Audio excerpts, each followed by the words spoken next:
And James Karnik plenty excited for the opening tip, which goes to Boston College. Officials Lee Cassell, Tommy Morrissey, and Mark Schnurr. Have a plan when you touch the ball so as to prevent those kind of missteps this afternoon. Look at the starting five for BC. Jaden Zachary has been shooting it well in conference as Karnik gets BC going. Hugley down low and using that size. Pitt always seems to have some version of John Hugley. Go against a few of them, Ontario, Ladd, Chevy, Troutman, but on that possession, Odakale did a good job of a quick post entry. Double wasn't able to come. DeMarr Langford knocks it down. He had 17 over the weekend. Or not thread the needle at all, but the chest pass had no chance of getting through. Here's Hugley over a double team. Barrett. So he gets confused, he gets hurried. You can turn him over, as we talked about those turnover numbers, but you can get him frenzied. Ashton Langford, the three in 2018. Shot clock down to 6. Hugley's got all 4 for Pitt. Make it all 6. And communication can really elevate because you can hear each other. Can you provide those type of things? Those small intangibles, the differentiator against two struggling teams.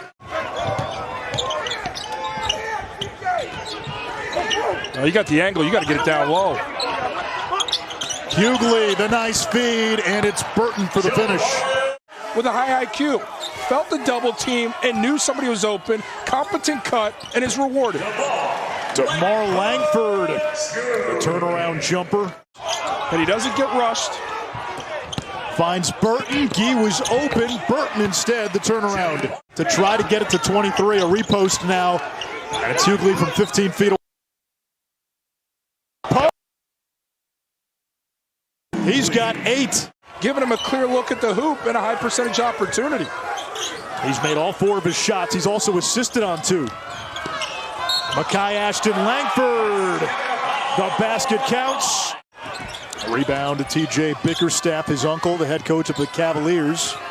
Grandfather Bernie, longtime NBA head coach and executive, as Karnik gets a deposit slip. BC Bigs got into foul trouble in that game. Karnik fouled out. Karnik that time got rid of it quickly. DeMarr Langford is there. Probably earned a whistle with how competent the drive was and composed. Burton wide open, hits the first 3 for Pitt. Galloway lets it go and connects. And in that zone, there's going to be a lot of opportunities. They went from last place in the league the year before to first place, but don't forget about Ryan Sidney now. Dude was a problem as well. Mogi from the outside.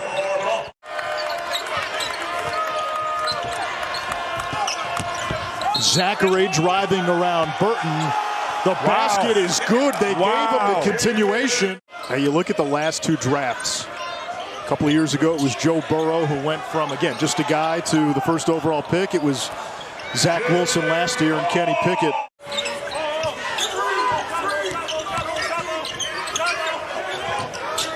Karnik, bank shot, good. While Hugley's out, and look, 2 defenders swallowed up. Karnik from outside. There was a contest. A rainbow delivery in the bank. I mean, we are within office hours right now. Deposit's good. Okay, play through the big fella. So now you've got a group of guys who aren't accustomed to having an answer that are literally trying to figure out in these final 2.5 minutes, and it's showing. Karnik, he's got 11 to lead all scores. Makai Ashton Langford, baseline drive, gives it up. Karnik, right around Hugley. DeMarr Langford against Santos. Post, corner 3, good.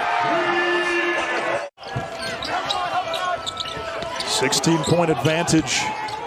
And there is Post, and BC extends to its largest lead. Post over Hugley, good! Delivering the shot, it's a clear look at the goal. Post has a nice rhythm beyond the arc. Hugley, and finally a field goal for Pitt.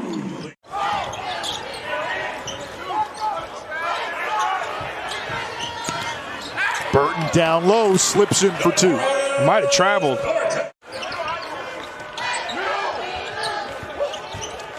Got to find Bickerstaff at that mid-post. Zachary, he's been a dead eye in conference play. Played junior college ball last year. Tell you what, with his growth, he becomes almost the centerpiece for this group moving forward. It seems far-fetched, but don't be surprised if that happens. Then that backcourt, another year under their belt together, you start to turn some losses into wins and overachievement. Chevy Troutman still gives you night terrors. Oh, are you kidding me? DeMarr Langford, the J. He's got 10. But he was kind of like Chuck Hayes, if you remember back in Kentucky. Just undersized, just could bury you on the block. Offensive rebounder, defensive rebounder.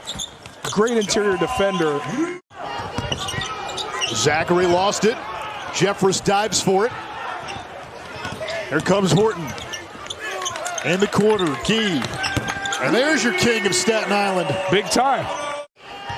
I'm not sure there's a team in the country that struck more gold in the transfer portal than Steve Forbes and Wake. And it's a connected group. They are dialed in.